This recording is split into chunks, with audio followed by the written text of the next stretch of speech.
Hello guys, this is your friend and we are back with a new fanfic.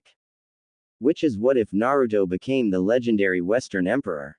Part 1. And if you enjoy this fanfic then please press the like button and subscribe to my channel for more fanfic like this. And now let's start the fanfic. Konohagakure no Sato. 6 years after Naruto Uzumaki's banishment. Senju compounds. Autumn had settled into the lands of the elemental nations, and yellow and red leaves were falling down within the Senju compounds, having dried out of life. And the only one to watch as they were falling was one of the few occupants of the estate and officially the last of Senju clan alive, Tsunade Senju, former 5th Hokage, or a former active Hokage as she was also known now, who sat outside, a sad and solemn look upon her face, a teacup at her side, and a photo in her hand, a photo of better times, one of the last happy times for her.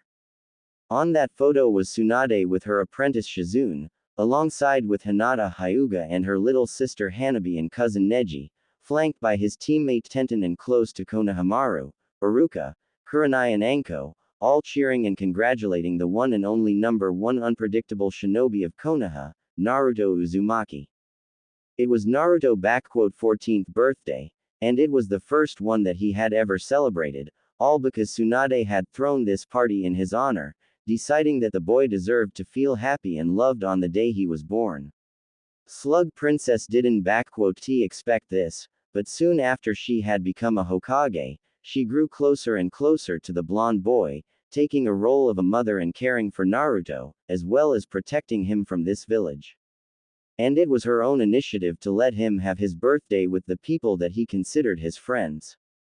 All of the genins and their senseis were invited, as well as friends of Naruto, but only very few had really shown up, with even Naruto's teammates, Sakura and Sasuke, not even paying him a visit, along with Kakashi Hatake, his sensei. Jiraiya didn't come as well, having left without even a word to Naruto or Tsunade, but she knew what his deal was. But those that did show up, Hinata, Neji, Hanabi, Konohamaru, Anko, Kurenai and Shizune. They all came on their own volition, and they celebrated with Naruto his birthday, with the shy Hyuga heiress confessing her feelings for the boy, after some inspiration from Kurenai and Shizune. The look on the two's faces was priceless, and the memory of it brought a smile upon Tsunade's face. Hanabi was also very interested in the blonde, and while she was but a year younger than Hinata, clearly had good feelings for him as well, as it turned out she adored him for protecting her sister and herself once after she was bullied. Neji was indebted to Naruto for showing him a way to freedom away from fate, while Tenten had grown to be a close friend to Naruto following him saving Neji from his burden of hatred. Anko and Kurenai, while initially undecided about the boy, too had grown close to him in spare time, thinking of him as little brother, one that they like in their own way, but very much cared for. Iruka and Konohamaru both saw Naruto as nothing short of their brother, along with Shizune. It was truly a great day for Naruto, who had even let down his mask of happiness and showed his tormented, broken and vulnerable self, as he cried out of happiness for this genuine act of kindness. The village has done so many wrong things to this boy, and such act of kindness, the first ever birthday that he did not fear and wasn't forced to hide, it was something that Naruto had not expected to ever receive as a gift. Tsunade and everyone comforted him, stating that things will be getting better from that point on. Sadly, they were wrong, as things had gone to worse quickly, as Naruto, having been found guilty of charges of treason, attempted murder and more by Konoha Council, elders and even Daimyo himself, has been banished from Hai no Kuni, stripped of all his honors, ranks, property and more. And all of that simply because he had done his duty and brought back a defector of the leaf, Sasuke Uchiha, unconscious, beaten and subdued, while Naruto was barely even alive, but that didn't matter to Council and Daimyo, who overruled Tsunade, Hyuga clan and some other minor clans that stood by Naruto. No, they wanted him gone at all costs, and merely were merciful enough as to let him live. On the same day as he was released from the hospital, Naruto had left the leaf, taking only what little Tsunade could give him to get by in the world, money, food, cloths, some scrolls. He was quickly followed by those few who had become his true real friends, Hinata, Hanabi, Neji, Tenten and Konohamaru, who had chosen to stand by their true friend instead of following the village that honors traitors instead of loyal shinobi. Uruka, Kurenai and Anko were also compelled to follow them, but had chosen to remain in Konoha, bound by loyalty to it, but now with a great sadness and dull pain in hearts. That was 6 years ago, and no word had come about them in all this time, no rumor or anything, as if they had disappeared and left a great sadness for Tsunade and those few that cherished them. And in these 6 years, many things have changed and some even returned from the shadows of the past. Fourth Hokage, Minato Namikaze, the yellow flash of the leaf, and his wife, Kushina Uzumaki, had reemerged after 14 years since their supposed death, alongside their daughter Narumi, a twin sister of Naruto and Kushina's mini-clone, and son Menma, both twins of Naruto and true holders of Kyuubi's power. Turns out, their deaths had been carefully orchestrated and the family had went on into hiding, as Minato and Kushina, along with their children holding halves of Kyuubi's power, were prime targets for the man that had unleashed Kyuubi upon Konoha in the first place, and it was clear he wasn't going to rest until he had gotten his hands upon it. Feeling threatened and in danger, Minato made a hard choice with his wife: go into hiding with their children, to train them in controlling the power of Kyuubi, but as to elide everyone that they were gone, they left Naruto in Konoha, who held the soul of Kyuubi and very little of its true power. The few that knew of this, Sarutobi Hiruzen, elders, council of Konoha, Jiraiya and some others, they swore never to reveal this, even to Tsunade. The day when they all had returned, Konoha celebrated like never before, while Tsunade was furious, livid, and completely mad with anger. Now she understood why Naruto was so poorly cared. Why did council dispose of him, holder of Kyuubi? He was merely a tool, a decoy that had played its part and was disposed of, no longer of any use to Konoha. And his so-called parents were completely fine with that, having long made peace with sacrificing their child for their own good, even if they appeared to be saddened that Naruto was no longer in Konoha, but not even remotely remorseful. That day, Hokage's office had seen more damage done to it than in all shinobi wars and even by Kyuubi, as Tsunade practically tore that place to smithereens, before she tossed her resignation as Hokage, Sannin and shinobi to the council, effectively leaving the shinobi life behind and becoming a civilian.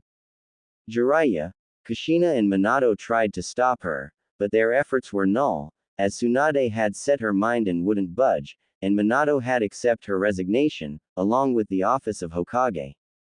And ever since that day, Tsunade watched from the sidelines as Konoha celebrated and praised the hero children of Namikaze and Uzumaki, along with forgetting of Naruto Uzumaki completely.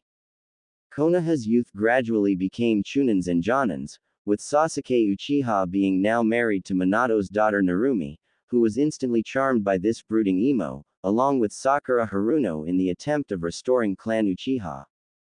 Menma was soon also married to Ino Yamanaka and a granddaughter of Councillor Kaharu. Tsunade loathed how Konoha, while at its strongest, had seemingly forsaken morality, honor and dignity. Lands of Wave, Suna, Spring and others have turned their back at first from Konoha after hearing of Naruto, but after being pressured by Konoha and practically forced into the alliances, they were again with them, though now nothing more but puppet states. Inside Konoha, things seemed normal and prosperous, but such wasn't the case for everyone.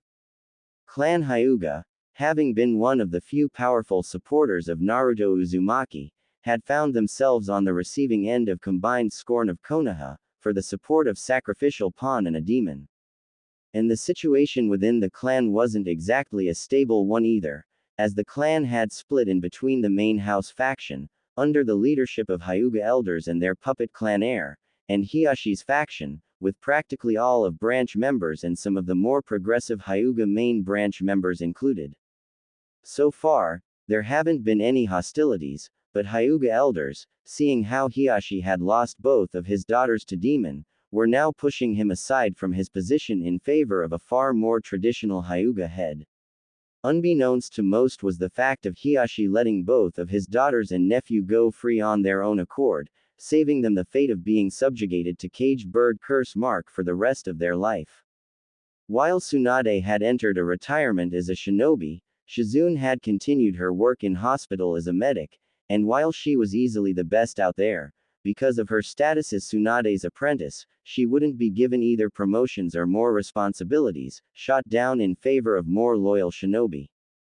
Enko Mitarashi was also stuck in her position of Tokubetsu Jonin in IT department, but also being under a constant probation since the return of Minato, same reasons as with Shizune and others.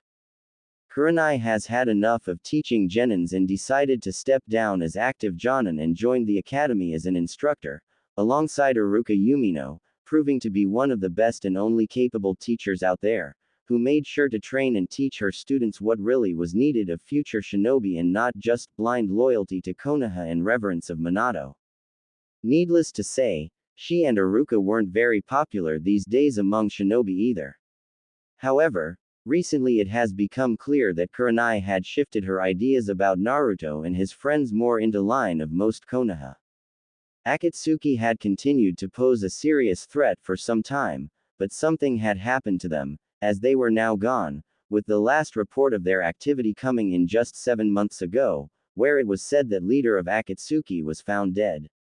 Somebody had been hunting Akatsuki down and destroying them, one by one, but by whom? Tsunade had hoped that it was Naruto doing his part in the grand scheme of the world, but there were no clear evidences. The only thing that was clear is that Akatsuki, once one of the most threatening forces in the world, was now gone, and Konoha was at its strongest with the most beloved and powerful Hokage in their history. And Tsunade was one of the few people that still clung to all that Konoha had forgotten, and loathed how ruthless, aggressive and dishonorable this place has become. Tsunade took a sip of her tea, when she heard her apprentice come out of the house and speak to her. Lady Tsunade, there is a man outside. He asks for an audience with you and insists upon it. Shizune said to Tsunade, who simply looked at her with a bored expression and spoke up. Send him off and tell him that I am not in the mood. I don't care if he is even a Hokage or whatever. Tsunade had grown quite spiteful of visits over the years, considering that most of them were those of Kushina, her children and other people that had betrayed Naruto and what True Leaf had stood for. I told him to go away, as you've asked me before, milady, but, Shizune took out of her pocket something and showed it to Tsunade. He had this with him. Shizune handed over the item to Tsunade, which immediately made her eyes go wide and mouth agape. In Tsunade's open palm laid her former necklace, one that she had gifted to Naruto for winning the bet. She knew that there was no other like it and that the only one belonged to Naruto, who had left with it the village. And now, after over 6 years, it once again was in the hands of Tsunade. Her form shook a little, as she instantly stood up and practically stormed the compounds, without even a word to Shizune. She rushed towards the entrance into the estate, desperation and hope both present in her eyes and posture. Could it be him? Could her surrogate son have returned? Or has someone found it upon his dead body and decided to give her the news? Hundreds of suggestions and questions raced through Tsunade's mind, and she stormed right towards the entrance, where she found a young man, dressed in a pseudo-Anbu black wear, with a black coat over it all. He had long black hair, straight and coming down to the beginning of his neck, with 2 bangs on other sides. Tsunade immediately froze in her place, as she recognized the man before her. Itachi, Uchiha, she muttered in shock, with the said man bowing before her. You are alive. What in the world are you doing here, in Konoha? A pleasure to see you as well, Lady Tsunade. Itachi said to her in a polite way. I understand that you have many questions, and I intend to answer them all, but it would be best if you had let inside. I had to drop my henge before you, and I do not wish to be seen, if I can help it. Tsunade stiffened up quite a bit, looking at the man that had slaughtered his own clan, but she knew the true reasons for it, so she let him in, and soon enough, with Shizune joining them, they sat in the guest room. Thank you for receiving me, Lady Tsunade, Shizune-san. I understand that you have questions as to what I am doing here and how did I come across First Hokage's necklace. Start with the latter, Itachi, and if I find out that you had a hand in Naruto's death, Tsunade was practically ready to destroy this man, but Itachi stopped her as he spoke up. You need not to worry, Lady Tsunade. The necklace came to me from its owner himself, Naruto, as he has given it to me, knowing that this will be an adequate argument for you to hear me out, as well as a good opportunity to give you this. Itachi pulled out of his pocket a scroll and gave it to Tsunade. As for how is your godson, Lady Tsunade, I would say that he's doing very well for himself, much better than he would in this part of the world, one would say. This is a letter from him, which I have been tasked by him to deliver to you. And before you ask, best if you read this letter. Tsunade and Shizune instantly went to the scroll, unsealing it and opening it, reading it together. For good 10 minutes as Tsunade and Shizune had read this letter, the more and more their amazement, relief and shock grew, as the contents of that letter had revealed to them just where their beloved blonde and his company were, what they had been up to and why he has decided to reach out them now. Tsunade was in a state of shock as she discovered where her surrogate son was and who he was now, as well as just how much he has changed. It was clear to hear that he was no longer the same little blonde, but a completely different person. The letter clearly didn't contain all the information and everything that Naruto had wanted to give to Tsunade, but even from this piece of information, it was clear that he has changed, drastically, and forever. As Shizune and Tsunade had read through and through this letter, they looked up at Itachi, now understanding as to why he was tasked by Naruto of all people to deliver this message. Former Sannin spoke up to him. So, the man that has been reported dead for 6 years was out in the western continent all this time, Tsunade chuckled at this one. There were reports that you and your partner Kisame had met your end at the hands of Iwa's Anbu, with a dozen shinobi falling dead before you and your partner were killed. Those Anbu were present at the moment I have decided to shift my allegiances, since I needed to make it look believable. Itachi simply stated mysteriously. My time with the Akatsuki was up and I could see that any longer would only be to my detriment, and considering how Konoha has dealt with my clan and how Sasuke has turned out, I decided to follow along with your godson to the west, where he and others decided to start anew, completely. And, in my personal opinion, he has done extremely well for himself in the west, or Eriador, as it is known to them, actually. I'll say, Tsunade said in a bit of shocked voice, reeling with all the new information she and Shizune had learned. All this time, all these years, I had thought that he was somewhere out there, alive. I knew in my heart of hearts, but I didn't expect that he would end up out there in the west, the place that even Rakudo Sennin hadn't dared to venture to. They say that place is a completely different world to elemental nations, and that people there do not even hold chakra there or that monsters populate it. Many of stories are exaggerated to the point of absurdity, while many others hold only bits of truth. But a complete truth, the truth of that place is that Eriador is at least 7 times the size of this continent, and that it is populated by many, many peoples, and not just humans. That piqued the interest of Tsunade and Shizune when Itachi spoke of it. I once thought that world was still a very much unexplored place, but when I and others had gotten there, I understood just how right I truly was. Eriador is the land that is as alien and foreign from elemental nations as it was once hostile and violent. I am sure that you remember that the age of Sengoku had ended not even a century ago and how devastating it was.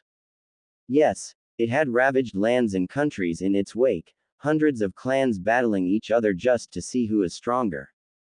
Tsunade had stated, and this Eriador is no different. Was, until a year ago that is. Itachi simply said to Tsunade, who nodded to him. Only the scale was much, much greater and numbers were not in hundreds, but coming close to hundreds of thousands at times, with whole nations, kingdoms, even races battling each other, for over 700 years, after the First Empire broke apart. When we first arrived there, it seemed like better would be to simply return, but Naruto, he truly is the most unpredictable man on the face of the world.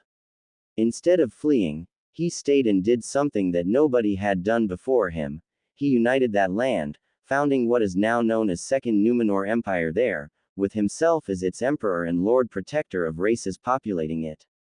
But, with the size of that continent and possible numbers of shinobi, how in the world could Naruto do all of it? Shizune simply couldn't understand it, with Itachi smiling a little to her.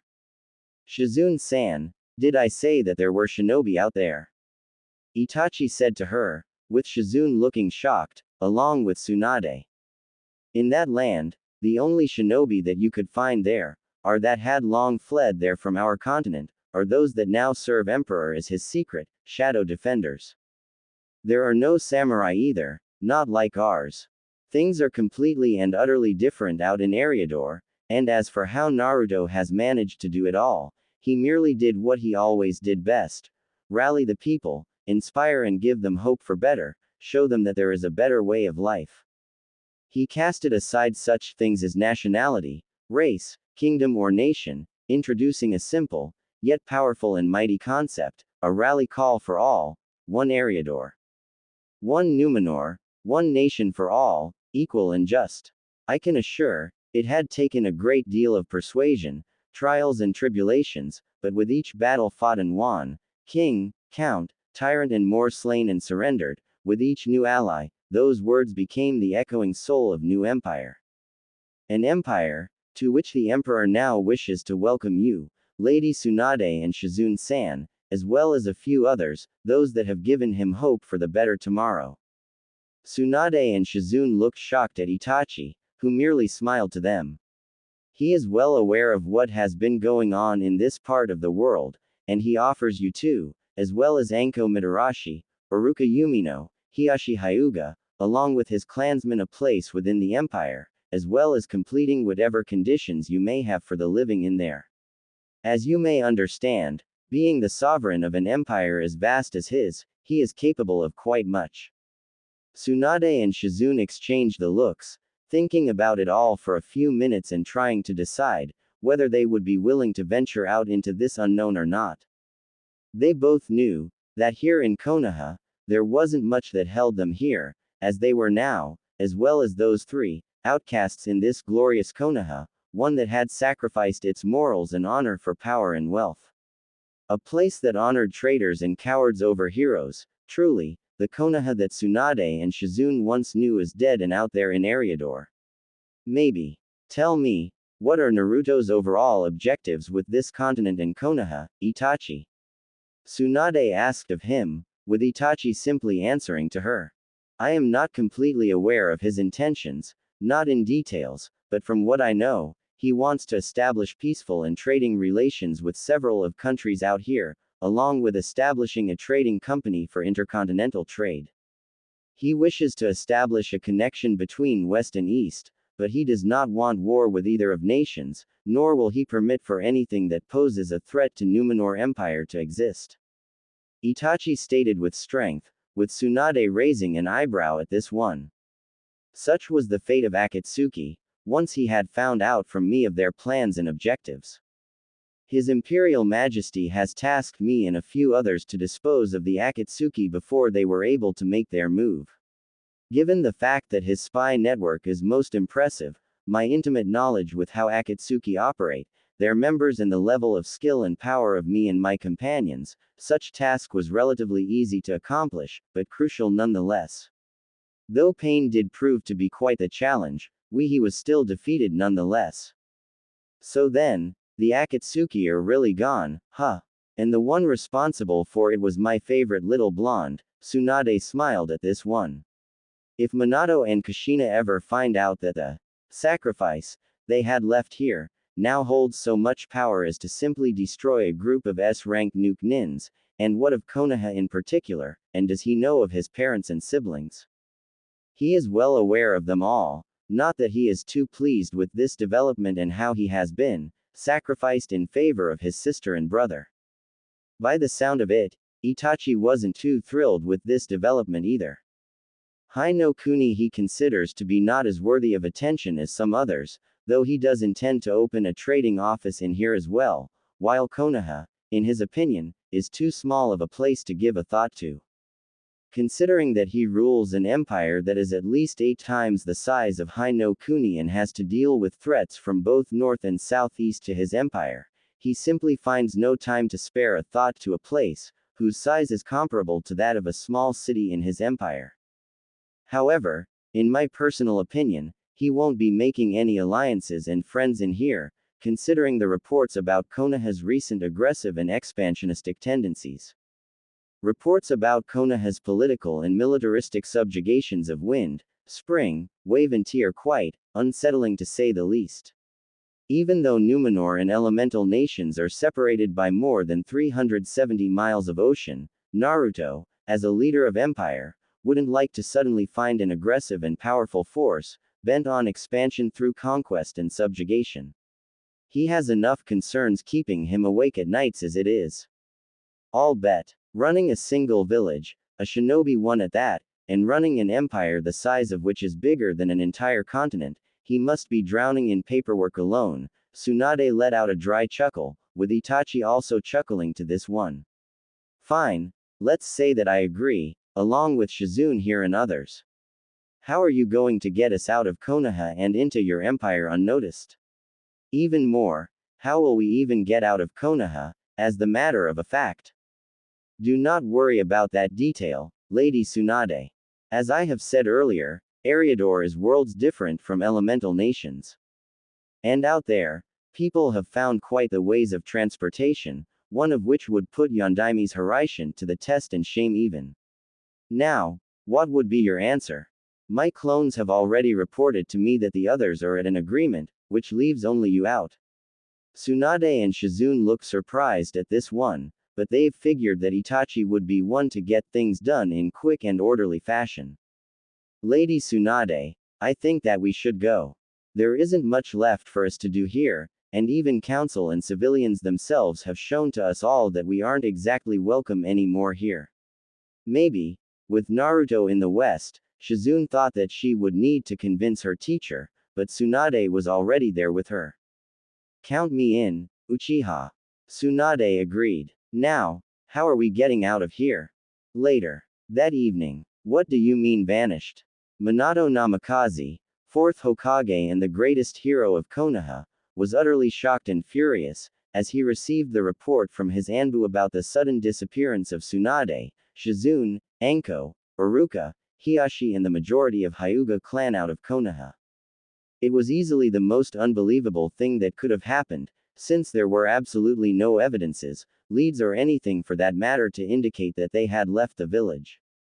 Aside from the lack of their belongings in their respective houses, raging members of main Hyuga branch and their colleagues, nothing indicated that those people had left Konoha in any way. It was as if they all had just gathered in one place, according to several witnesses, and then they were gone, completely and without any trace. Minato, being an expert in Fuinjutsu and one of the only users of Hiraishin, thought that there was some form of space-time ninjutsu involved, but there were no ninjutsu that could teleport people of such quantity over any distance and not alert the barrier corp of Konoha, and here. Council is not going to like this, but still, considering that all of them have been outcasts in Konoha, for their views on state of business in Konoha and outside, maybe it was even for the best. Less of those that opposed Minato's views on Konoha and its expansion, and he didn't even have to weed out the possible political opposition. Clan Hyuga had suffered a serious blow, being now only at its 12th of power, but this was also to Minato's favor, as it would seriously limit otherwise powerful and influential clan, and even allow him to gain a much greater control over it. Although, he still couldn't think of what could have been the reason for those particular people to disappear, aside from the fact that they were outcasts and all of them were still openly talking and remembering Naruto, the son that he and Kushina had sacrificed for the benefit of Konoha and their family. Maybe it was the latter, but perhaps he was overthinking it too much, as it was clear the boy was dead and other defectors with him as well gone. He and Kushina were saddened at the fact that they couldn't ever see him ever again, but, from what they had learned from council and clan heads, he wasn't much of a sight to behold, nor was he even worthy of his name or name of his mother. Overall, his loss wasn't as significant as one would think, and it was, essentially, his destiny, designed by him and Kushina, to be sacrificed in favor of his siblings with power of Kyuubi. So, in that regard, Naruto has done his duty and was no longer needed, and with his disappearance, this meant an unneeded loose end cut. Minato drew his breath, as he thought about this whole situation again and spoke up to his Anbu. Triple the security around Konoha, alert all of our outposts and checkpoints, as well as alert all our teams out there. Send out search teams outside and check their houses again, find anything on where they could have gone out. Anbu Black Ops nodded and disappeared instantly, with Minato letting out a sigh. Well, color me impressed. Jiraiya snorted, drawing the attention of Minato. Every single person that just wouldn't let go of Naruto and be objecting to the policy of Konoha is gone. You sure you hadn't a hand in it, kid? You know as well as I do that I had nothing to do with this, sensei, but still, to be able to get out of our village like that, simply vanish in such large quantity from Senju compounds, is something that not even Hiraishin wouldn't be able to accomplish. Have you found anything there? Minato asked of him, with Jiraiya shaking his head at this one. Nope, not a single clue or anything. All I know is that before their disappearance, Hiyashi received a visitor, but nobody knows who that was and there was no luck in finding him either. All that we have is that everyone who wasn't on board with you and the rest of Konoha are gone, poof and nothing. Jiraiya simply stated to Minato. And as for Akatsuki, then I can only confirm what everyone is thinking. They are gone, dead and killed by someone who had hunted them down. Some of my sources pointed out that some men and women were searching for them, but nothing too surprising here, considering that pretty much everyone hated them for one reason or another. If anything, it would seem that threats to both Narumi and Menma are gone, as well as other Jinchuriki. And it doesn't seem to be the work of any other hidden villages. I'll keep an eye out if something comes up, but other than that, I would say that Konoha is in the best position ever. Yes, it seems that way. Minato agreed. Now all that we need to do is keep the hold over other lands and get rid of Orochimaru for good. By the way, how are things with Kiri? Any progress? Not much has changed there, kid, but it does seem like rebels are going to win for sure. Jiraiya stated to Minato, who nodded to him. Perhaps, now's the best time to expand the will of fire upon the Mizu no Kuni. Maybe, thought it would be best to first consult Daimyo and inform him of this window of opportunity. Plus give him time to select a proper candidate for the position of Mizu Daimyo. Minato chuckled a little, standing up and looking out at Konoha from the window. Looks like the prophecy is sure to come true soon enough. Eternal peace under Konoha's rule, with Menma's and Narumi's children to live in there and rule it. Yeah, kid, it sure is going to come sooner than later. Well, I'll be off now. Time to see what nice material I can get in Hot Springs. And with that, Jiraiya had disappeared from the office, leaving Minato to his own thoughts. First, second and third Hokage, I hope that you are watching over me and Konoha right now. Soon enough, the will of fire will become dominant in the elemental nations, and once all that had defied it have embraced it, nothing will stop the shinobi from truly taking over the control and command of a unified land. A single nation under a single cage, without any daimyo to pull the strings, a true peace. Minato smiled to this thought, the thought of a world where shinobi were truly in power, with will of fire connecting them all together. It will be a glorious sight to behold once it came to fruition. 4 years later. The Sea Rider. Southern shores of Second Numenor Empire. 4 years have passed since the day when all of Minato's opposition has vanished from Konoha and elemental nations, and these 4 years have seen the rise in power of Konoha, but also a sudden unification of old enemies of theirs. With Hai no Kuni's intervention in Kiri's civil war and into internal affairs of Mizu, a new, pro-Konoha government, Mizukage and Daimyo were placed there, ensuring a new ally and subjugation of otherwise unstable region. Another step towards the grand peace has been made, but after that, the other nations have recognized the threat that Hai no Kuni and Konoha now posed. This has prompted Iwa and Kumo to unite again in the alliance, with many of the smaller nations coming together with them, with Stone, Rain and several others openly integrating themselves into the bigger nations for protection.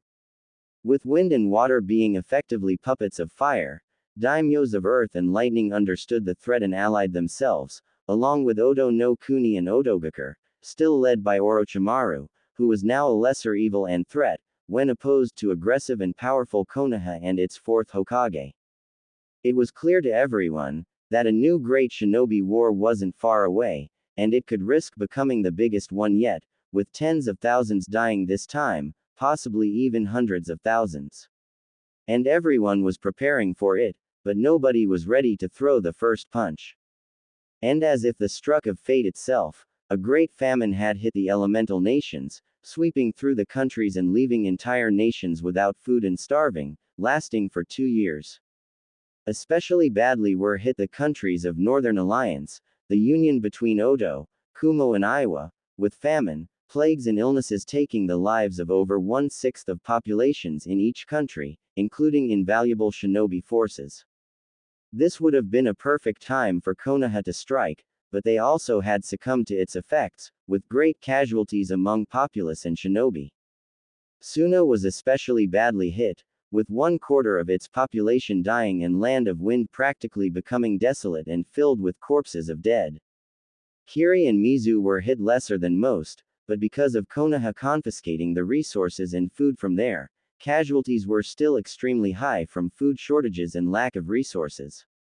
Konoha may have not declared war, but it took many resources from nations that needed it to sustain itself, leading it to suffer less than others combined. This had only intensified the hatred for Konoha in all of elemental nations, as Hai no Kuni now was starting to become a major global threat to peace. Somewhere in the middle of a great famine, out of nowhere, across all of elemental nations, a new trading company emerged, which had quickly monopolized trading business through the sea and across nations. The Phoenix Trading Company, a company with hundreds of ships loaded with goods, resources and more from none other than the elusive, mysterious and even mythical Western continent, and an empire that now dominated there, the Second Numenor Empire. The revelation, that out in the West, lies a nation so powerful and mighty, that it has called itself an empire, has shook the elemental nations to the core. A completely new, unknown and yet extremely powerful player in global scheme of things, it has completely changed the balance of the world.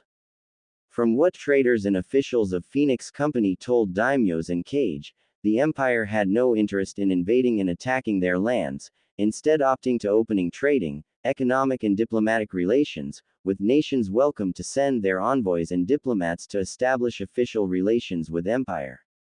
Daimyo of Fire had initially shrugged it all off, thinking of it being not worthy of his attentions.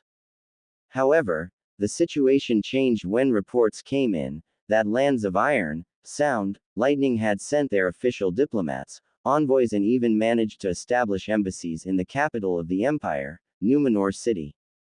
The news of this, along with apparent rumors that that emperor has been sending humanitarian help to the nations of Northern Alliance, helping them recover from the Great Famine, have infuriated Daimyo and he demanded an immediate envoy and diplomatic mission to Empire from Konoha, with demands for opening a direct trade, a consulate and abolishment of trade with all of Northern Alliance, as well as the demand for humanitarian help from Empire as well. For this mission, Daimyo decided to send Minato himself, along with Konoha's elders and some of his officials. Minato, Konoha's elders, his wife, son and daughter with their spouses, along with Sasuke, Sakura, Jiraiya, Asuma Sarutobi and Kurenai Uehi, Kakashi Hatake, Might Guy, Shikamaru Nara, Kiba Inuzuka, Rock Lee, and Daimyo's officials, accompanied by a squad of Anbu Black Ops, were now on board of Sea Rider, heading towards the Numenor city and were due to arrive within a week, having departed almost 2 weeks ago already. As Minato and Kushina stood on the deck, they looked out towards the shore, noticing how amidst the green fields, forests and more, was a completely black, desolate and empty place. And out there in the middle, ruins of what seemed to be a small city or big fortress stood still, black and smoking. A distinct smell of fire, ashes, blood and death was sensed even here, unnerving the couple, when the captain came up and spoke to them. "Ah, you sense it too." Captain, a tall and strong black-haired man with a short beard, came close to the edge and looked out to the destroyed keep. 5 years have passed, and that place still reeks of death and fire. Not even years after that slaughter did the smell and remains of House Latrua disappear in the wind. Fucking traitorous bastards, every single one of them. Hope they rot in hell after what they did. You sound like you've been there before, Captain. Minato noted out, with Captain nodding his head. Care to tell us what had happened out there? Yes, I've been there, commanding the 17th Marksman Brigade, under command of the Emperor. My brigade has fought at his side throughout all of battles and the entirety of the Great War, from first battle at Pinewood Ridge to the Battle of Sirens Keep, which you see out there, and what remains of it. Captain said to them, surprising the Hokage and his wife, along with other passengers that were close to them on the deck. Once one of the oldest and most powerful citadels in all of Numenor, now a reminder of Emperor*'s justice and vengeance, as well as the example to all those that dare break their vows and laws of men. You have fought alongside Emperor. What is this guy like, and is he a shinobi? And just what did he do that place and what happened there? Without much of tact, Menma instantly asked of Captain. From the looks of it, he had pulled out some crazy jutsu upon the people out there to make it look like hell without flames. Don't know jack about those jutsu of yours and don't care for 'em, and as for those shinobi business, the Emperor is not an assassin or spy. What he is, however, is a man of greatness, forged in fire and blood of great war, driven and determined with a purpose and idea of uniting the land you see out there into one single entity. Captain said with respect and pride. I remember the day when I first laid eyes upon him, an apprentice to then Lord and ruler of Numenor, Uther Pendragon. None of us thought much of him, but soon enough, that blonde lad had led us in battle against Meretian Kingdom to the east, and it was probably then when all of us saw not just another one noble knight and paladin, but someone who could unite this land into one. One Eriador, one Numenor, one nation for all, equal and just.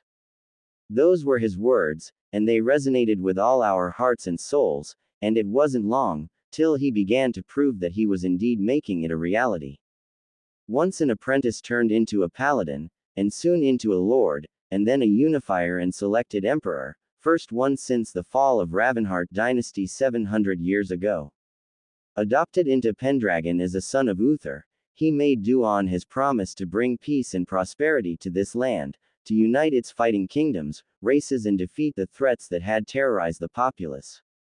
And that he did, through the might of sword, strength of the light, magic, inspiration, diplomacy and personal example. In 5 years, he has done all of that, and people of Numenor proclaimed him their emperor, chosen by all races as their lord protector and sovereign. Captain said with greatest pride and smile. You ask of me what that man is, lad. The emperor is the man that has made a hopeless dream into the reality, shattering old hatreds and grudges in favor of unity, common good and prosperity of people. In his eyes, no race is greater or lesser before others, and he made into reality. He is the man for whom I would gladly lay down my life and be proud to stand by his side again. The words of Captain were listened carefully and with intentions by others. Nobody in the High no Kuni had known much about the emperor of this land and what kind of a person he really was. However, from the way this man spoke, with respect, honor and pride present in his voice, it was clear as day that the emperor was someone who held utmost loyalty of his people. A powerful warrior and paladin, whatever that meant, as well as a military and political genius, to have been able to unite this enormous land under his rule. If Konoha were to secure not just a trading treaty, but an alliance with him, get his armies and fleets for themselves, then elemental nations would fall without any chance before Minato and Konoha. How old would this emperor actually be, if you do not mind telling us?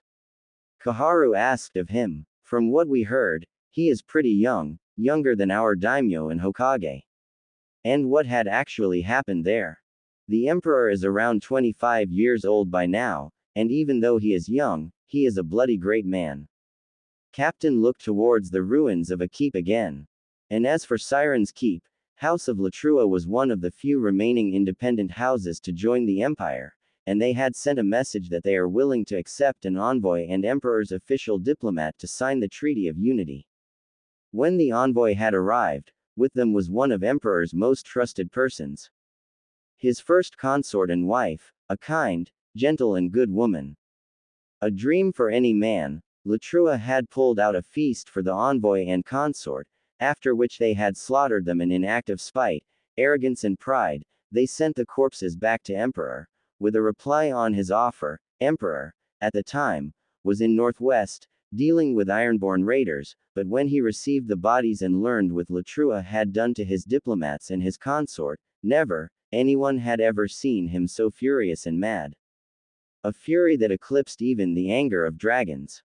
Captain recalled the moment. Within a fortnight, he marched to the Siren-S keep, bringing with him the full might and armies of the empire, over 300,000 men, women, warriors, paladins, knights, mages, even dragons.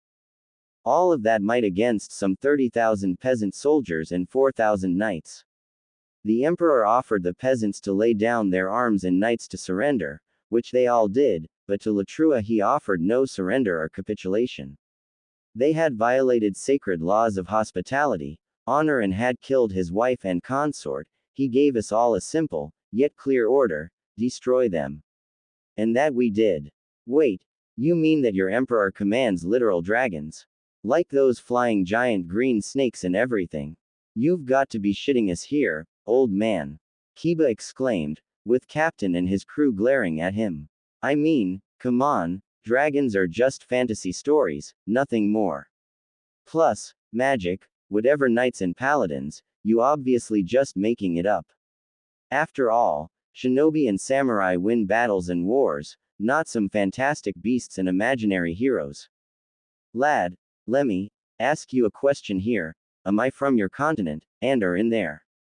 Captain asked of him, with Kiba shaking his head. Right, we ain't there, and here, in Eriador, things a hell of a different from your east. You folks may have your shinobi and samurai all over the place, with that chakra and whatever, but our people here. We also got whatever that chakra, but we also have magic, power of light, elemental powers, power of nature and primordial, or arcane power. Aside from humans, we've got here also high and night elves, orcs and dwarves, among other minor races, and we most certainly have dragons, beings of pure magical power and might that could destroy countries in their wake. And our empress, may light protect her, is a bloody dragon, the black dragon queen of black flight, Semiramis. And before you ask, dragons can turn into beings of other races to blend in, and she, along with her black flight, is one of the reasons why our emperor has united this land, as she has joined him in his quest, as this was her own desire to see the land united too. These powers, all these races and even dragons, we knew that things could be different here, but to think that are more races here, and there is different kinds of chakra. Quote. Minato's mind raced at what he had just heard. If the emperor were to allow Kushina and Jiraiya access, we could easily obtain the needed information and knowledge to use this magic, as he speaks of, and it does seem like that people here even somehow mastered senjutsu, if that power of nature is anything to go by. And in return to this, maybe we could offer him our knowledge of chakra and perhaps a political marriage, since Captain has mentioned that Emperor has multiple consorts. A bloodline member, perhaps someone from Nara clan or Yamanaka clan, to sway Emperor in our favor for good and promote Konoha's interests. Yes, that definitely would work. So, these lands hold a great variety of sources of power and even dragons. All of this must belong to Konoha and put to use for it. Danzo already thought about his own plans. Once we reach the capital, Using Kotoamatsukami on the Emperor will be child's play and Konoha's positions shall be unrivaled. The resources of this land will also work for the betterment of Konoha, just like all those other villages and nations now do. And with the might of Numenor Empire and its vast resources, nothing will stop Konoha from rising above the petty and weak daimyos and claiming its rightful place as world's true empire. If he had an entire army of such powerful beings, he should have just let them do all the work. Had it been me, an Uchiha, I would have had united this land in no time, with such an army, worthy of true elite. Sasuke arrogantly stated, with Captain looking incredulous at him. If those dragons are as powerful as you say, then by using them, this emperor of yours should have long burned away those that dared opposing him. I certainly would have. You, an Uchiha? Captain asked of him, with Sasuke arrogantly nodding to him. There are Uchihas in the east as well. I thought they had long killed each other, considering what some of my Uchiha friends had told me about M. Wait, you mean that there are Uchihas here in the west?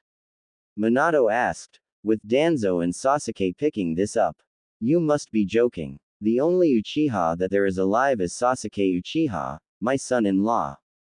Well, maybe he's the one alive out in the east, but here in Eriador, Clan Uchiha is one of the 3 all-out shinobi clans.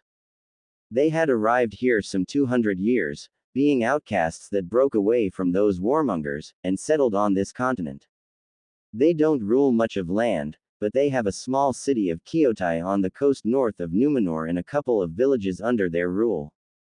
Captain stated, with Sasuke listening to it with clear interest. Nice folks those Uchihas, friendly and not irksome and prideful like this eastern variant of them, but damn if they aren't some of the bloody fiercest and strongest warriors I had seen in my life. A single Uchiha is worth a squad of good cavaliers, but an Uchiha with their Sharingan on, and a true Mangekyu as they call their strongest, no wonder that they had managed to hold of 4 bordering them kingdoms, until Emperor and Semiramis had convinced them to join in. Now, they are amongst the most loyal of Emperor's warriors and backbone of his Shadow Guard, and one of M is even a member of Imperial Royal Guard, 12 best of the best warriors in all of land and Emperor's personal bodyguards. An Uchiha clan out here, and ruling over a city and villages, they must be those forsaken traitors that had been exiled in Sengoku period. Sasuke recalled with arrogance. No matter. Those weaklings are no true Uchiha elite like I am, but even so, they may be useful. They must be reminded who is their true leader and whom they must serve. Sasuke already was picturing himself a loyal and obedient army of Sharingan users, with him in the lead, as he spoke up. Those Uchihas you speak of are but a filth and dirt, when compared to the true elite like me, man. They had been exiled so that they may not weaken my clan with their fickleness and misery. Uchihas out here in the west, and possibly with eternal Mangekyu Sharingan in great numbers, such power must belong in Konoha, not some backwater empire like that. Perhaps it is time for the stray dogs to return home. Danzo thought to himself, already making plans on using these new Uchihas for himself. You know, lad, I've seen M in battle, and I can tell that even one without a Sharingan, LL tear you a new one, and their head, Makoto Uchiha, is amongst the most powerful men in Eriador, known as Wraith of Numenor. Even Emperor himself hasn't been able to defeat him in a duel, and that man has defeated some of the strongest creatures and people I know of. Captain said with disdain to Sasuke, who only seemed to be getting more arrogant by the minute. And as for that keep, that was the only time Emperor had unleashed dragons in open battle, since before they only were protecting borders of their own nesting places in Numenor, but here, Semiramis herself led the attack and she along with 10 more dragons had burned to the ground that keep, with the entire house of nobles in there. After it was over, Emperor ordered to burn the land that belonged to those people, salted and drain the wells, rivers and lakes out there as well, with all the forest being cut down. This was as how he dealt with traitors and those that dared to betray his trust. Captain turned to the stunned public. The Emperor may wish and do only best for Numenor and all its people and races, but that doesn't mean he is weak or indecisive. betray his trust, hurt those that he cares for, or threaten the people of his land, and nothing will stop him from making those that dared to do it pay with their lives. Keep that in mind, Konoha people, since he has long heard of you and knows what and who you are to him. From the way this guy speaks, sounds to me like those dragons are pretty much like Biju, but only far more numerous and intelligent, and they're strongest as the Empress. If they were capable of leveling that place uninhabitable in number just 11 dragons, and there are possibly more of them, then it is obvious that angering Emperor is the last thing to do. Shikamaru has made conclusions in his mind about it all. Still, a separate Uchiha clan out here, with their own lands and serving to Emperor, Sasuke will no doubt try to show off his authority to them, and Hokage might even try convincing them to return to Konoha, but I highly doubt that they'll want to go back to elemental nations at this point. After all, here they have like a small country of their own, and there, man, even though this is troublesome, come to think of it, the noble clans of Konoha aren't even half as revered and politically powerful as the noble clans in capital, makes you wonder of a few things. Uchiha clan of the West, and possibly with members holding Mangekyo Sharingan, I recall reading of exiles from Uchiha clan that disappeared, but now it seems they've been doing quite well for themselves here. With the Sasuke now the only Uchiha in Konoha, convincing even a portion of these Uchihas of West to come home to Konoha could prove to be another turning point in Konoha's path to victory. Minato was already seeing an opportunity of having more Uchihas in Konoha, fighting for the will of fire. You've said that Uchihas were one of the shinobi clans out there, what are the other two? Council Homura asked of Captain. Oh, the other two. Well, the second one is Uzumaki clan, who are situated on Isle of Kai, northwest of here and close to Kyotai. Kushina widened her eyes at this one, as did others. And the other one had arrived here just some 4 years or so, the Hyuga clan, situated in Numenor City directly. Those Uzumaki fellas are pretty hot-headed, but also real tough and sturdy, plus loyal to a fault, being out from the east, having fled it after they were betrayed by their allies and having settled close to Uchihas, and nowadays those two clans are pretty much inseparable. My dear wife Rinko is actually one of them and she works in Ministry of Trade and Exchange. They were actually among the first to join the Emperor and his cause, apparently recognizing him as one of their own or something. That's impossible. My clan, the Uzumaki clan, it was destroyed during the war. I saw how the island of Whirlpool burned from the ship I stood on. Kushina shouted out at Captain, who shrugs it off. Rinko did tell me that lots of her clan mates died during the attack on her original home, but about half of clan made it out here and settled in close to Uchihas. Captain simply states to Kushina and others. You can ask the head of Uzumaki clan and a wife to Makoto Uchiha, Kaoru Uzumaki about it all. She is also in Numenor, representing it there. Kushina stiffened up when she heard that name. Kaoru, my little sister. Kushina was in shock at hearing this name. Who knows, maybe. All I know is that Uzumaki and Uchiha clans were among the first to sign up and join the Emperor and I'm damn proud of having fought side by side with them lot. Captain said with respect towards them. And as for those Hyuga clan. The Uzumaki clan is out here, and the Hyuga clan too. Quote. Minato was in shock mentally. Those Hyugas, could they be the ones that had disappeared from Konoha 4 years ago? If so, would that mean that Emperor had a hand in their arrival here, but if so, what would he gain from them, and why and how would he be able to do it, being thousands of miles away from Konoha? I'll have to find out about it, but more importantly, if those really are the Uzumaki from elemental nations, then they would most certainly would like to go back their home, and with Konoha's protection, they wouldn't want to say no to this. Plus, they weren't here as long as Uchihas, so not much of roots have taken place here, and there ought to be those that remember Kushina as the heiress to clan, and she could effectively take control. And if we are lucky, the Uchihas will follow, since they are so close to each other as it seems. Emperor wouldn't have much saying in the internal matters of clan, so there is that. This is going to be a very fruitful embassy. The Hyuga clan is a clan of Konoha, and those must be the deserters and traitors that fled it years ago. Koharu spat at the mention of them. The emperor will need to give those traitors back to Konoha, so that we may punish them, or else I might just throw you lot out in the ocean for sharks and nagas to feed upon. Captain was deadly serious, as he and his crewmates were all loyal to their sovereign, surprising Konoha delegates. The Emperor T bound to you, Konoha people, and as sure as hell ain't obligated to do anything, and if I hear even a word of threat towards I am and his family, you can bet your asses will be out of my ship in no time. Trust me, I and my men here, we all served and fought alongside him, and we will fight and protect him even in peace. In confirmation to the captain's words, people rallied closer to him, standing near him and in clear readiness to execute his order to throw these people off their ship. Of course, we understand, and apologies for our rashness. We are just surprised that one of Konoha's clans would end up all the way in here. That is all. Minato had tried to defuse the situation, with Captain simply answering it.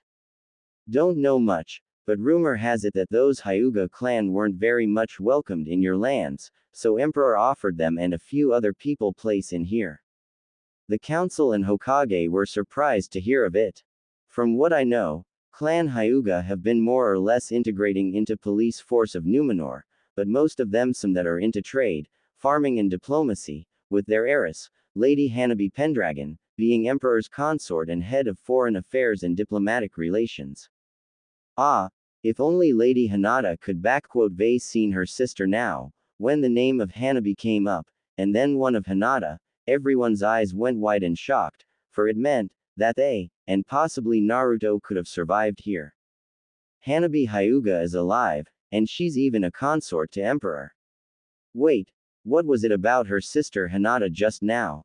Did she like those other friends of the fox demon die out here, or did they make here all? Sakura asked of Captain, who glared at the Pinkett. You better watch your mouth, girlie, Captain simply said to her.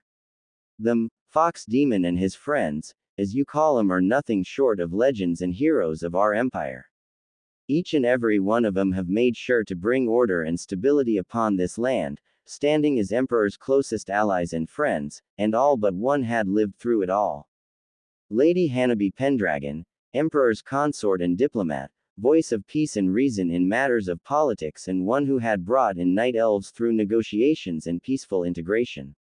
She is Emperor's voice and nobles, elves, even orcs respect her wisdom and shrewd mind on things. Gabriel Windrunner, or as he called himself Konohamaru and whatever else, adopted brother to Emperor and his closest friend, Emperor's hand and one of two most trusted and powerful, after Emperor and Empress, people in Empire, his will-bearer and closest of advisors. He stood by Emperor's side through the entire war and is even a brother-in-law to him, for he is married to a younger sister of one Emperor's consorts. It is from his hands have I been gifted with this. Captain unsheathed his saber, gilded in gold and silver, made of steel of moon coloring. Honorary weapon, crafted in steelhorn, dwarven capital, with Emperor's own name upon it, congratulating me for my services. Neji Hyuga, Empire's finest master of hand-to-hand combat and founder of Gentle Storm School, a school of his personal style of combat, with which he had defeated in single combat 5 of best Kingsguards of Varichia's kingdom, known for their elite warriors, serves as Emperor's personal bodyguard. Lady Tenten Hyuga, wife to Neji Hyuga and Empress personal guard and mistress of 100 weapons, who single-handedly dealt a killing blow to a chieftain of Aben Axe orcs, stands as Empress personal guard. And then, Captain let out a saddened sigh, as he looked out at the burned grounds. Then there was Lady Hinata Hyuga, gentle and kind lady, who believed in peace and unity even more than Emperor at times. She was a warrior, but she was able to stop wars with just words and gentle grace, and Latrua had spitted on it all, when they butchered her with such cruelty and savagery, that when her body was brought to the Emperor, the keep we stayed in had shook at the cries of rage and anguish. The only time when anyone had seen Emperor so defeated and weak was at that day. Lady Hinata was loved by all of us. Elves, dragons, dwarves, soldiers, peasants, nobles, you name it. But none loved her more than Emperor. For what Latrua had done to her, he made them pay, every single one of them. Captain again turned to the people around him and spoke up.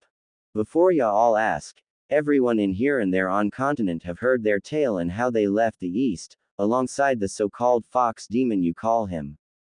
So a word of advice. You try and insult them or the man they followed, be ready to pay with your lives for this. They are legends, heroes and have earned the love of this land and its people, and none more so than Naruto Uzumaki. Captain saw deep surprise upon the faces of Konoha shinobi and counselors at a mention of this name. I think I'm done talking. Time to check up on the maps. Wait. Just tell us, is our son, I mean Naruto, okay? Kushina asked of him, with Narumi and Menma, who didn't even consider their long-lost sibling for a brother, wondered why she even bothered. You speak so highly of his friends, but what of him? Him. Oh, he is well, I assure you, and he has played the most crucial role in all of this. Without him, there wouldn't be an emperor or the empire to begin with. Don't worry, sure when you get in capital, you'll get to see him and you'll learn what he has been up to. Captain simply stated in a mysterious manner, returning to his quarters, while everyone had their own thoughts about it all.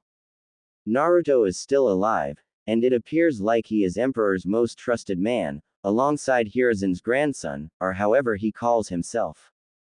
He may've left the shinobi world, but like Sensei likes to say, you can't take a shinobi out of a man. Minato simply thought as he was calculating what he would do. With Naruto and his friends so close to seats of power, it would be easy for them to convince the Emperor and Empress of what needs to be done for the good of Konoha. All I need to do is show Naruto that his family is ready accept him, so I'll need to talk to him. He may be a little mad, but he is sure to listen and understand what is best for his family, him and everyone. And if he is close to Uzumaki and Uchiha's there, then all the more reason for him to get back to Konoha. My son, even though your services for Konoha were no longer in need, you still can bring what is best for Konoha out of this situation. Perhaps there was more to you than I originally thought, beyond of your initial destiny. Naruto, Kaoru, my clan, my family is still alive and is out here, in the west. Kushina thought to herself. All this time they were here, on foreign land and away from their true home. Don't worry, my son, sister, once I'm there, I'll beat that emperor to a pulp, but I will get you and our clan back home, Databane. So the Dobi is still alive and is close to that weakling of an emperor.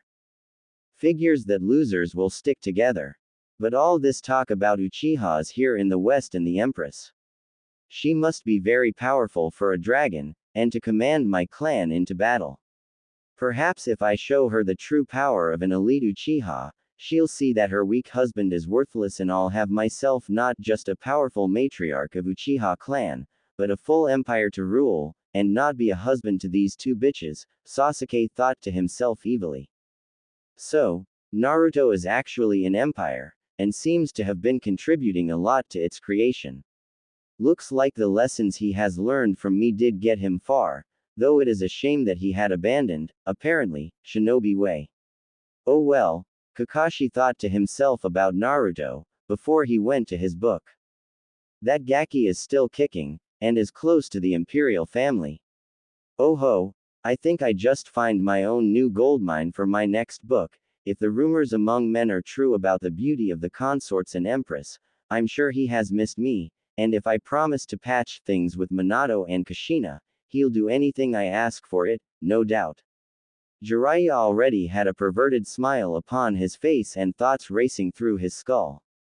Konohamaru, you've probably grown so much over these years, and to become an aide and right-hand man to Emperor. Your parents would be proud of you, but to change your name and your family name, did you hate us all so much that you would do all this? Foolish boy, it was all done for the betterment of Konoha, and you've turned your back to it all, even smirching yourself with this name Gabriel. I hope I get to see what you have become, Maru, and tell you how much you've dishonored yourself with all this. Asuma, with a mix of sadness, fury, and anger, thought to himself, as he planned to teach his nephew a lesson of loyalty once he saw him. Hinata, I had hoped that we would again meet, so that I could embrace, but, I am sorry I wasn't there for you, my girl. And I hope that the Emperor had loved with all his heart, not like that idiot Naruto Uzumaki. Kurenai thought with sadness when she heard of her apprentice's death. Neji, Tenten, it shames me as your teammate that your fires of youth have left our youthful village, but, now that I know how high you risen, I shall prove to you that I have not been falling back and that my flames of youth remain the strongest as always. You just wait when I prove it to you in a spar, with Guy Sensei at our side again. Rock Lee was already having his flames on in his eyes. So, Hinata is dead, well, there's hope that her sister will see a true alpha and slap Emperor away for me. Kiba, thinking with his nether regions over his head, quickly forgot of Hinata in hope of getting to himself her younger sister. So, Hokage's son has survived and is here as well. Apparently there is more to that brat than what we thought. Well, from his position, he and others will be able to aid Konoha through swaying the Emperor. Time to remind them of their place in this world. Elders thought to themselves, as the ship carried their procession towards the capital of Numenor Empire. 4 days later, Numenor City, a glorious and monumental sight of a great and might city, surrounded thick white walls, large enough for 2 wagons to stand side by side and ride, with walls as high as some of the mountains, with towers reaching even higher.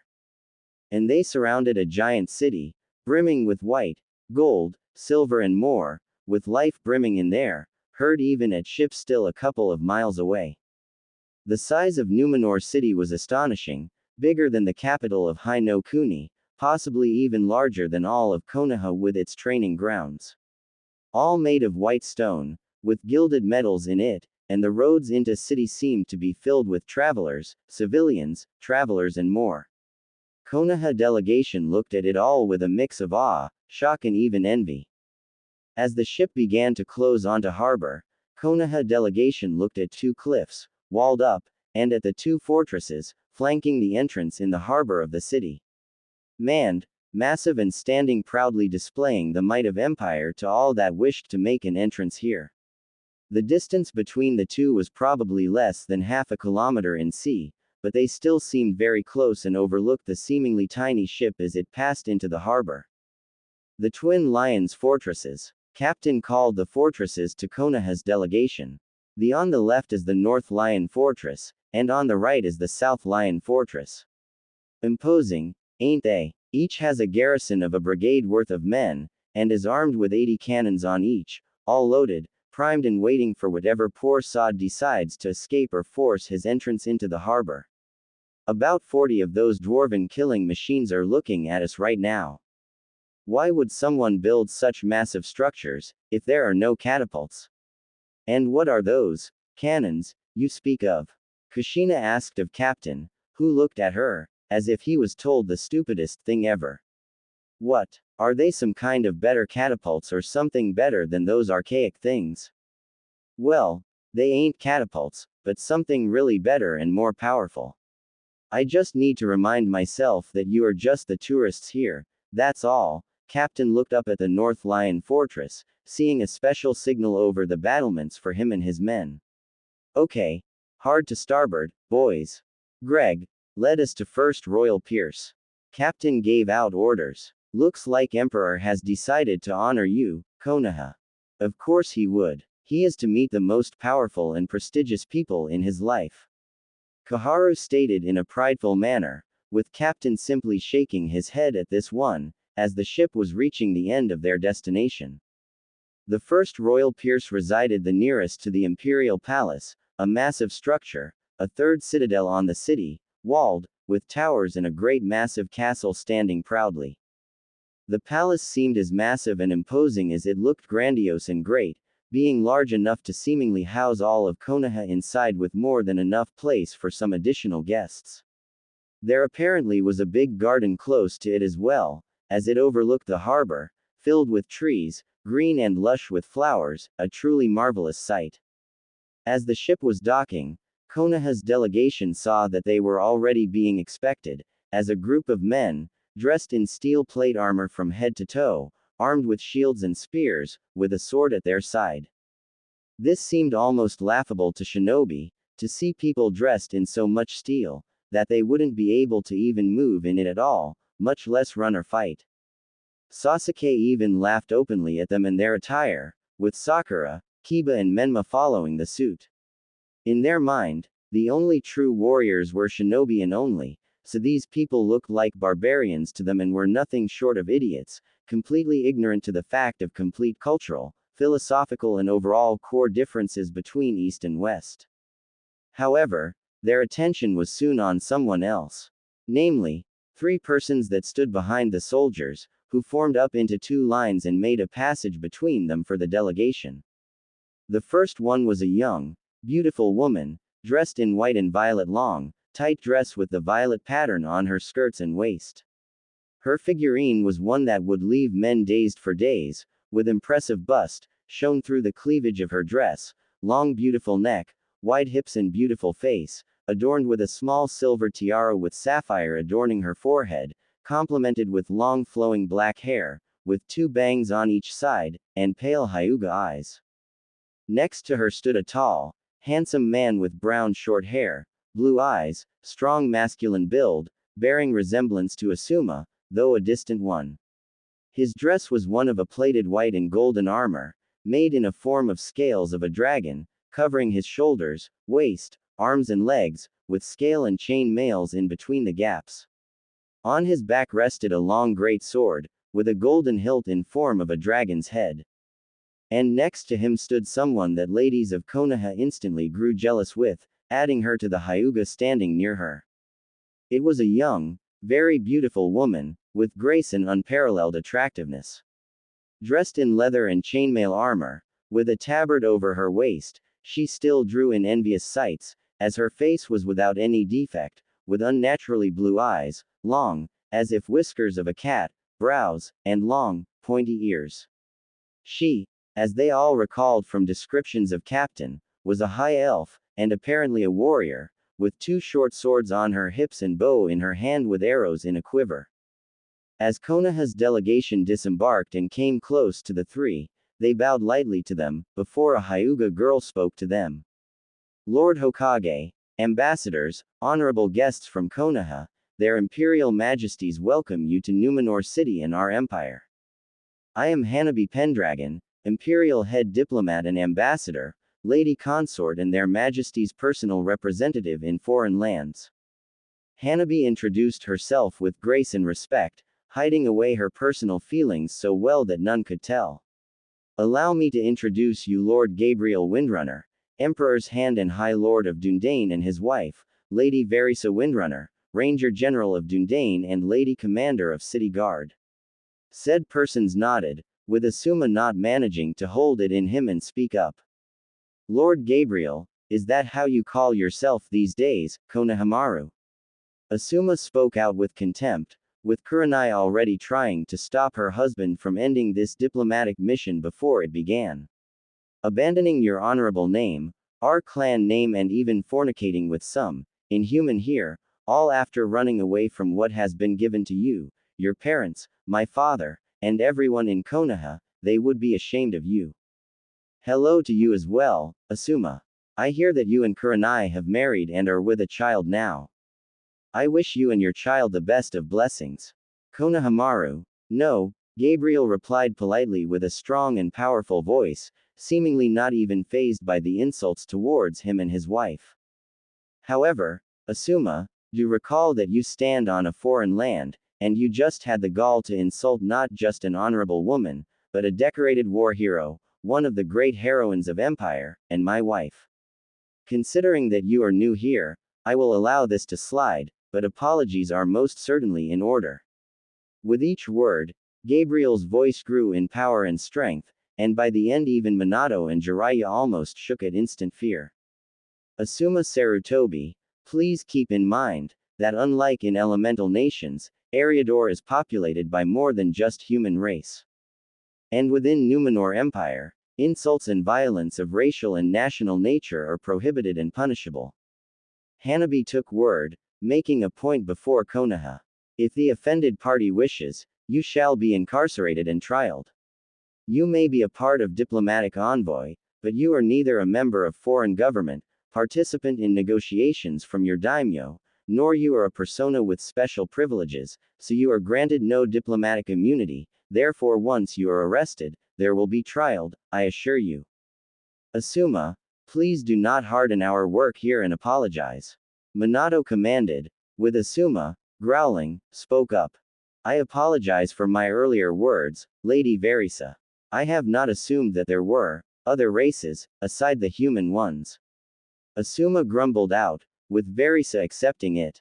I accept your apologies on my behalf, Asuma Sarutobi, but I would watch your mouth, if I were you. You will find that emperor and empire as a whole holds no kindness towards, narrow-minded and ill-mouthed. Verisa said in an insulted and cold manner. Should I find you insulting my husband one more time, guards and shackles shall become the least of your concerns. And for your information, insulting hand of the emperor is equal to insulting emperor himself. Asuma paled a little bit, as did the others at this one, while guardsmen were seemingly on the ready to apprehend them all. Now, Verisa, no need to scare away our guests. There'll be plenty of time and more appropriate places for that soon enough. Gabriel chuckled, before he spoke up in an official tone. Our emperor and empress are glad that you have arrived safely and hope that you are ready to present your propositions and officially introduce yourselves before them in the court. Me, Lady Hanabi and my dear wife shall escort to the palace and throne room, if you are prepared. Yes, that would be lovely. Minato agreed with the others, as they began to move towards the palace. I must admit, Konohamaru, you have grown into a very fine man. From the looks at you, it is almost impossible to see a once young brash child that used to challenge Hiruzen on daily occasion for the Hokage's hat. Koharu said with a small smile, with Verisa glaring a little at her. It is a shame that you others have dishonored yourselves and abandoned your true home and duties before Konoha. Your grandfather would be greatly ashamed of you right now, she said with admonishment, with Gabriel not even budging at this one. Counselor Koharu, I believe that we are long past the point of nitpicking and nostalgia guilt. And for your general information, I go by Gabriel now, not Konohamaru, a name bestowed upon me and by High Bishop after I had converted into Light's fate, and a name I am proud of. Gabriel reminded them all. My past name and previous deeds have remained in the East, whereas here I have made myself my own name and fame. And considering the fact that Hand of the Emperor and High Lord of Dundane are a higher in hierarchy, when compared to Hokage, I believe I have surpassed general assumptions and expectations of my persona. And what do these two titles mean, Windrunner or whatever you call yourself? Sasuke asked arrogantly, earning a glare from Verisa. And does this elf wife of yours know that there are finer men from East, when compared to you? Like me, an Uchiha elite. That earned an approving look from Sakura and a glare from Narumi. I have seen a lot of men, most of them much like you, boy, and I found them wanting and pathetic. Verisa couldn't hide a smirk at a look of insult upon Sasuke. As for my husband, I found Gabriel everything that a woman could ask of a husband and then some more to add up, the best of among the best for me in East, West, North and South. Verisa, you make me blush. Gabriel chuckled at this one. And as for the titles, High Lord is a noble title of a sovereign that controls a geographically and historically formed land, a small kingdom if you may. Dundane in one such kingdom, one of oldest and larger ones, bordering High Elves, kingdom. Your best counterpart to it will be a daimyo of a minor country, like a daimyo of Waver T. And as for Hand of the Emperor, it is a second to Emperor S title, his closest advisor, minister and so forth. You could compare to a title of Shogun of Daimyo, only with administrative, political, economic and military spheres of business included in. So, as you can see, in terms of status, Sasuke, I currently appear to be standing quite a bit higher than you and your Lord Hokage. Lady Hanabi here also is in a similar position as I am, though her holdings and title differ from mine. Hey, Hanabi, so I've heard about your big sis's death. A real shame, if you ask me, she was a rare beauty. Kiba decided to try his chance with Hanabi now, completely forgetting of tact and etiquette. Listen, why don't you show me and others around later on? I could tell you of the adventures of me and Hinata, plus we could. Kiba Inuzuka, in case you have forgotten, or simply did not take notice of, I am a married lady of noble position, tasked with many responsibilities and duties of great importance and urgency to the empire and crown. I have neither time, nor desire to forsake my vows to my husband and pursue any relations, romantic or friendly, with a person such as yourself. Hanabi said in a strong, diplomatic, yet completely harsh and powerful tone. If you wish to explore the city, I am sure you and others will be able to find a guide. And as for my sister and her death, address her name in my presence without respect next time, and you will find yourself in not so comfortable position and place, alongside your dog. Oh, come on Hana-chan, I was just trying to be friends with you and Kiba, shut your mouth already. It is enough you have the gall to speak so incorrectly to a lady, but also to be informal and so unofficial with her is an insult to her and you, so better keep quiet. Kurenai shut her former student, with Kiba mumbling something about playing hard to get. Lady Hanabi, what my ill-mannered student meant is that we offer you our condolences and sympathies concerning the fate of your older sister. We heard she was a great woman and what befell her was atrocious and inhumane. I personally sorry for what had happened to her as well. She was like a little sister to me. Kurenai spoke in a diplomatic way, with Hanabi responding. Thank you for your words, Kurenai.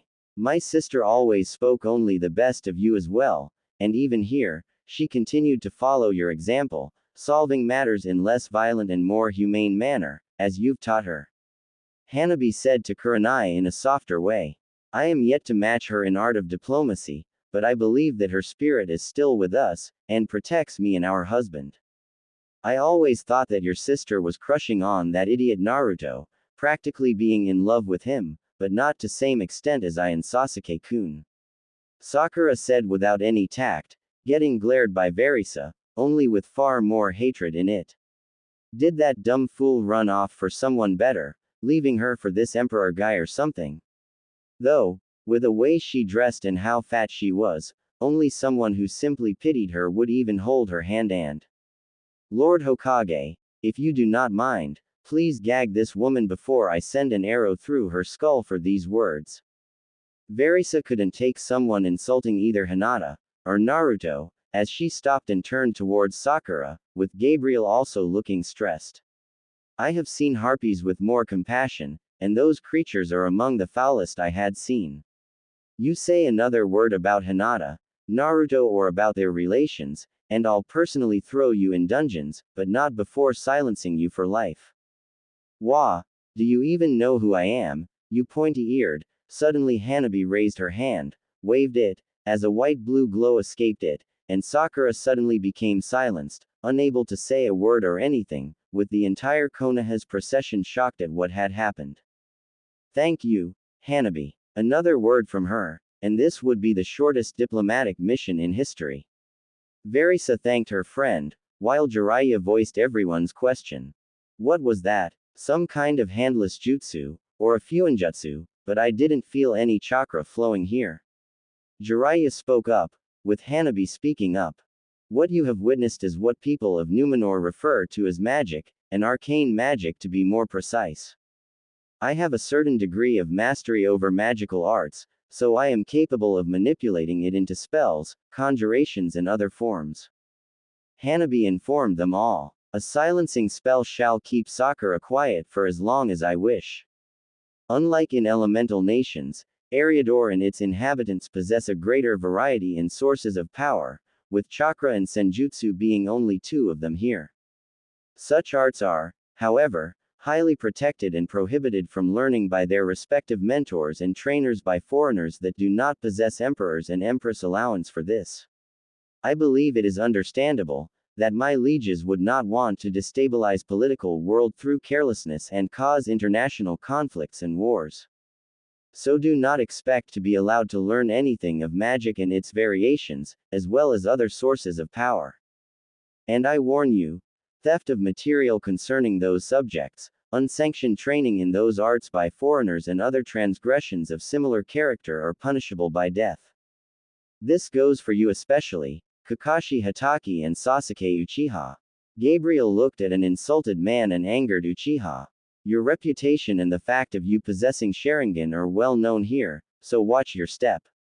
Unlike Konoha and Hai no Kuni, law and judgment affect all without exceptions, elites are not. The group had reached the palace's gates, with them opening up and letting them go further by a grand hall, until they reached the throne room. The throne room was every bit as great as it could have been, with high ceiling, large open area with tables, seats, chairs and pillars, on which hung the banners of the empire's subjects and domains, as well as empire's sigil, a golden lion's head on a blue field. The hall was filled with lords, ladies, elves, dwarves and even some orcs, who drew most of the attention from Konoha, with their green and dark brown skins, astonishingly strong builds, great heights and barbarian-like appearances. They reminded them of legends of Oni, only now they were made flesh.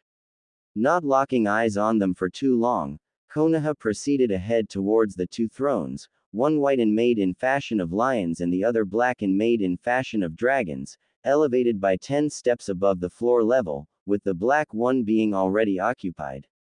In it sat a young, very beautiful black-haired woman, with long hair, with golden eyes, pointy ears much like Verisa. She wore black and gold dress, reaching to her ankles, tightly hugging her superb waist, large bust and most impressive figurine. She had an aura and looks of regality, a woman of truest power in every sense. Near her stood a young attractive woman with brown hair, made into a braid behind, dressed in a black and golden Chinese-style dress, with armored gloves and bracelets, standing near the Empress and ready to strike if needed. It was clearly Tenten, but now she was grown and very different. The elevated thrones and podium on which they stood was also surrounded by 11 men and women, all differing, yet powerful in each and every one of them, with weapons and armors of their own choosing.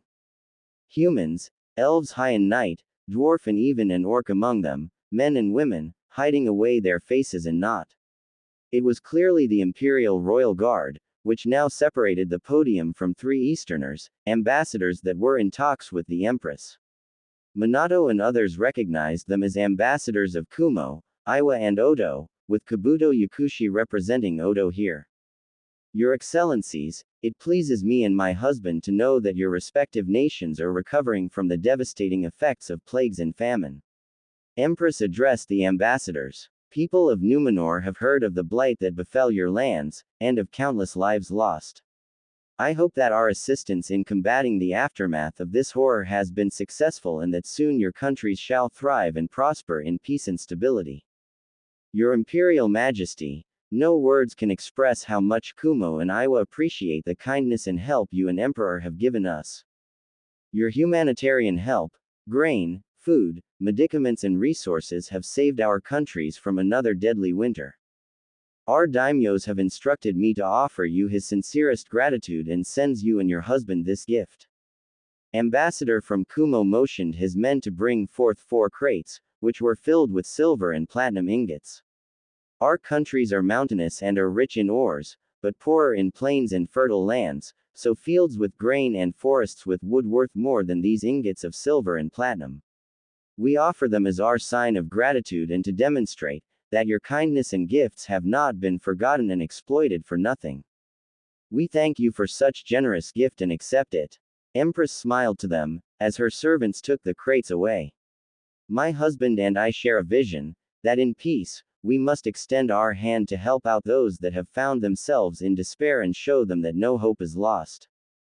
Great and kind words, Your Imperial Majesty.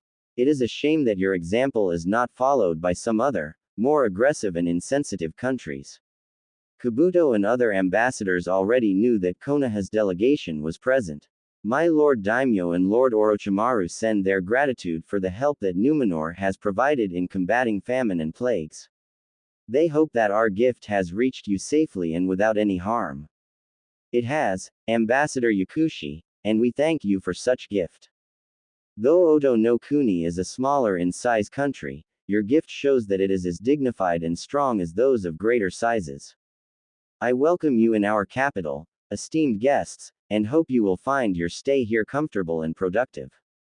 The ambassadors bowed before the empress and joined in with the mass of nobility and court, while Konoha's delegation has stepped forward, led by Hanabi, Gabriel and Verisa, who instantly bowed before their empress. High Lord Gabriel, Lady Hanabi, Lady General Verisa, I see you bring to us the awaited guests from afar. My empress, allow me to introduce to you the official envoy of Hai no Kuni and its members.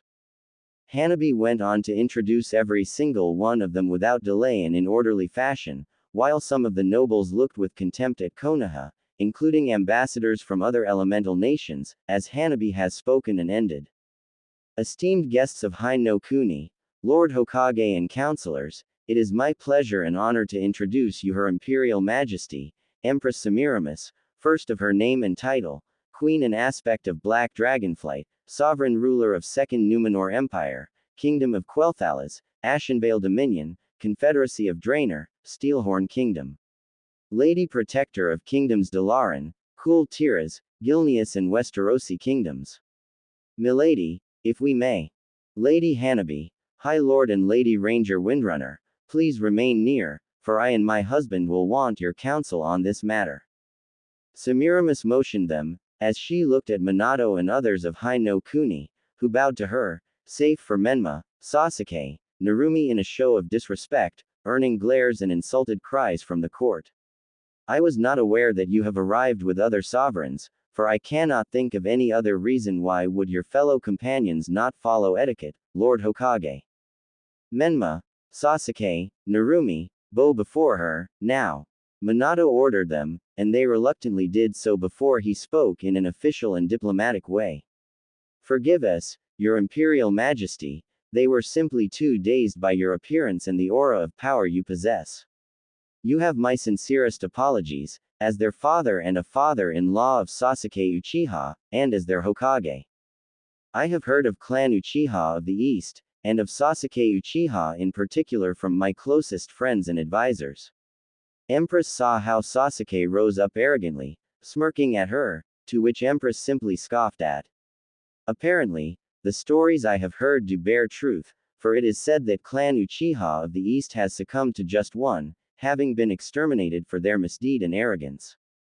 You are wrong. My clan was betrayed by my own brother, Itachi Uchiha, whom I shall hunt down and kill in order to avenge my fallen clan, for only an Uchiha can best another one of his blood. Sasuke arrogantly stated. And I have heard that you harbor within your realm criminals and exiles of my clan, who cowardly left their rightful place and ran away. I demand that you turn them into me, Empress Semiramis, for I am true Uchiha and someone who is far more worthy of both leading them, and your empire with you. Sasuke smirked, as an echoing shocked gasp from ladies was heard, as well as cries of anger and fury from others, but a single raised palm from Semiramis was enough to silence all. I see that you are fond of bad jests, Sasuke Uchiha. I hope that you improve your sense of humor, for if such declaration repeats itself, I shall see to it that your shoulders become lighter, with the removal of your head. Inhabitants of Eriador and Numenor Empire in particular are not fond of foul and bad-tasted jokes, unlike in Hai no Kuni, apparently. Semiramis said in a strong fashion, as Sasuke simply scoffed at it. Now then, Lord Hokage, to what do we owe yours and your entourage's presence? Your Imperial Majesty, as you may they already heard, Land of Fire is currently the strongest elemental nation, with many allies and two major nations as our closest partners. One of Fire Daimyo's official representatives spoken up to her. Our land is vast and plentiful. Our people are rich and prosperous, with our merchants being only rivaled by your Phoenix Trading Company. An official alliance with our nation would most certainly benefit to you and your empire, for it stands as the most powerful country and domain in the East. A country with puppets for allies, warmongers for rulers and thieves for people. Ambassador from Iowa spoke up, drawing attention of Fire delegation and Konoha's shinobi.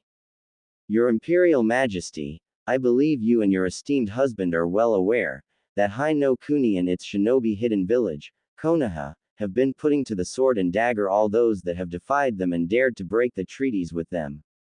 For that, Konoha simply invaded them, ousting rightful governments and daimyos, all but annexing the lands and assuming control of countries and their peoples. Wind and Water are two such prime examples, with their daimyos being literal family of fire daimyo, while Suna and Kiri are now simply training camps for pro-Konoha shinobi, and not to mention just how taxing and cruel Konoha treats its allies. Especially Land of Wind, or as some already say in the East, Land of Bones, for it's all but deserted now, with only corpses of starved and killed littering the desert. And now, it seeks to expand throughout our respective lands and exploit its resources. Your Imperial Majesty, I urge you not to give in to their offerings and send them out of here. Perhaps, Ambassador of Iowa would prefer to reconsider his words, for it seems like you are misspelling the truth for lies. Maybe you require a visit back in your homeland, so as to refresh your head, before he is taken out by a foreign illness and homesickness. Danzo spoke up in his usual manner, with Ambassador of Iowa literally fuming with anger. Why you, your Imperial Majesty, this man, no, this war hawk is a known war criminal, monger for power and threat to peace and stability. I pled to you to shackle him up and throw him into the dungeons for what he has committed and is to prevent any further crimes done by him. Ambassador of Iowa asked of the Empress. Ambassador Lao, your opinion on the matter has been heard and will be taken into consideration, but I will not allow your proposal to happen. Semiramis replied to him respectfully, before turning her gaze to the delegation. However, I will not allow guests in my empire to insult and threaten in any manner official representatives of other countries. Danzo Shimura, I believe. Your reputation is also well known in my empire, as well as your infamy of a warmonger. Official ambassador of Fire Daimyo or not, should there be found evidence of your illegal activity within our realm or any further acts such as these, you will answer for them with your life. Semiramis did not wait for his reply, before continuing on. Lord Hokage, counselors, ambassadors of Hai no Kuni, the words surrounding your nation and the statuses of its allies and comrades in arms have long reached our court and the ears of me and my husband. And we are most distressed and concerned with the actions of your shinobi village in particular, with one matter especially being a cause of great worry. I believe you remember the matter concerning one known as Naruto Uzumaki, Lord Hokage, as well as how it was handled. Your Imperial Majesty, I can see how some of the actions of my village have distressed you, but allow me to assure you that, Minato had tried to talk his way out of this one, but then suddenly the doors of the throne room opened up, with the announcer speaking up. Announcing, His Imperial Majesty. All of court and royal guards had bowed their heads in respect and honor, as the heavy footsteps stepped through the throne hall. Konoha's delegation decided to test their luck and looked towards the emperor, and instantly froze in place, as cold shock came upon them like a hammer. Through the room stepped a tall, handsome young man, dressed in blue-plated armor with chain mail in between the parts, gilded with gold, with lions as his shoulder plates, a strange two-bladed sword, with one blade being shorter than the other and both held by a glowing golden start built in just out of guard, and a queer handle resting on his hip. The man was tall, masculine and strong-looking, with long golden hair made into a ponytail behind, sky-blue eyes, and a handsome strong face, one that looked like a mirror image of Minato Namikaze, only stronger, more regal and powerful. He exuded an aura of might, dignity, power and absolute obedience and respect for his authority. As he walked past the delegation, he spared a little glance at them all, letting smallest of satisfied smirks appear on his face. Minato and Kushina looked in absolute shock at the man, while Kakashi and Jiraiya refused to believe what they saw, along with many others. Sasuke, Kiba, Sakura, Narumi and Menma were seething with anger, jealousy and envy, as they could not comprehend and believe that this man, this loser, in their eyes, was now the most powerful man in the world. Counselors were shaking in fear and anger at this man, including Danzo, while the rest Konoha's shinobi and daimyo ambassadors chose to be silent and shocked to the core. Gabriel gave only a short bow to him, with Hanabi following the suit, as Emperor's personal bodyguard Neji Hyuga took his post near his liege, who kissed the hand of his wife. "Milady, I hope the court has not tired you while I was away." The Emperor spoke to her softly and caringly, with Semiramis responding in kind. "Not at all, my love, but it warms my heart and soul for you to stand by me." Semiramis smiled to him, as the two to their respective seats. "As you can see, we have the most awaited of guests attending, my love." "Indeed, milady, I personally have been waiting a long time to meet them, face to face." Emperor smiled a little, as he turned to Hanabi. "Hanabi, if you may do the honors." "With pleasure, Your Imperial Majesty." Hanabi didn't hide his smile at this one, as she turned to the delegation and announced her husband and liege. "Esteemed guests from Hai no Kuni, it is my pleasure and honor to introduce to you His Imperial Majesty, Emperor Naruto Pendragon, first of his name and title. Sovereign ruler of Second Numenor Empire, Kingdom of Quell-Thalas, Ashenvale Dominion, Confederacy of Draenor and Steelhorn Kingdom. Lord Protector of Kingdoms of Kul Tiras, Gilneas, Dalaran and Westerosi Kingdoms. High Lord Paladin of Order of Argent Hand. Defender of Faiths and Magi and the Lion of the West." Hanabi ended with a smile, as Naruto spoke up. "Welcome, Lord Fourth Hokage, and his entourage." Naruto greeted them with a smile on his face, but with dread filling their hearts. "It has been a very long time, hasn't it, dear father?"